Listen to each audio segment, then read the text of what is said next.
Welcome back to another edition of Down the Line. Melanie Newman here, and today we are joined with one of the newest members of the coaching staff. We've got John Mabry with us. And John, this one's kind of special because 34 years in professional baseball, a lot of that in St. Louis, but you grew up in Chesapeake City, kind of an Orioles guy from the beginning. Can you take us back to those younger days at Bohemia and everything else that went on?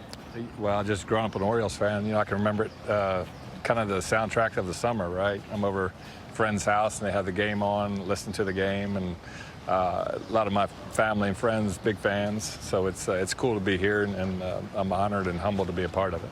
Who were those guys that you grew up really in that time? I mean, it's a big time for Orioles baseball. Yeah, absolutely. Eddie Murray, Cal Ripken, Bunbury, Dempsey, Lowenstein, Tippy Martinez, Dennis Martinez, Jim Palmer, the whole guy.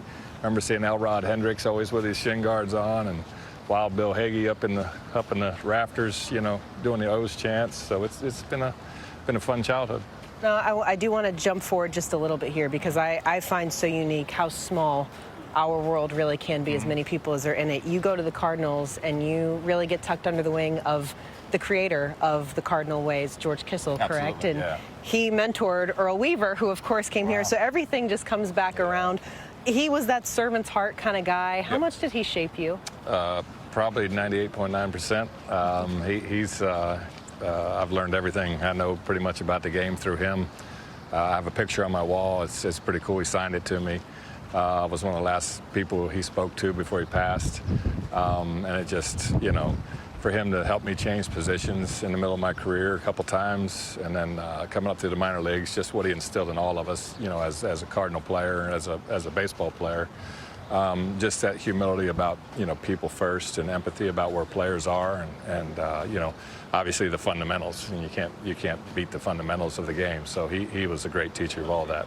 You and your wife Ann, 4 kids, your son JT kind of following in your footsteps, but you had an interview at one point almost immediately after your playing career ended, and they said, well, when are you going to come back to coach? You said, I want my kids to grow up. And they said, well, how quick before they grow up?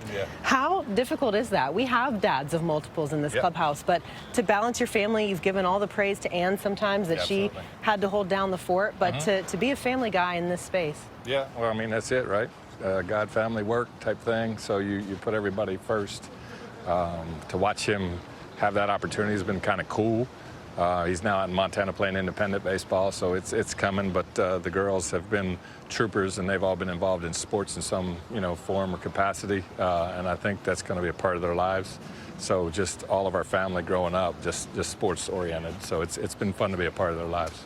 I got to talk to Tommy Joseph, and he said, well, he's kind of a dad for all of us here now that you are with this team, and obviously everybody's still acclimating, but you have a really unique spot in that you played with guys like Bobby Witt, Matt Holliday, then you coach, now you're coaching their sons.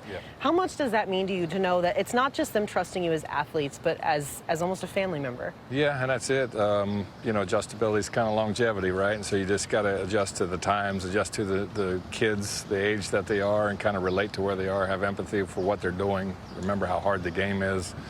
Just kind of be a resource for folks, and hopefully your experiences, it doesn't make you any smarter. It's just that you've hit all the potholes on the road, ahead. So hopefully you can translate some of that to some folks and help a little bit, in their journey. You get here pretty early, and we know how consuming the sport can be. What are you doing, though, when it's the off-season, when you are actually getting that rare time away from the field? I'm a big outdoorsman. I grew up in Maryland hunting and fishing and loving, watching horse racing and baseball and all that good stuff. So, but mainly my off seasons have been chasing kids. Being at sporting events, we had 4 under 4 at one point. So they were all, soccer games, baseball games, lacrosse games, you name it, we were at it. And so just being the Kool-Aid house, where everybody shows up and goes to the pool and plays games and has fun. So it's been a fun ride. Well, and these guys, again, a bunch of young bucks here, but looking to have the Kool-Aid house here in the Orioles clubhouse. We're joined with John Mabry here again on this special episode of Down the Line.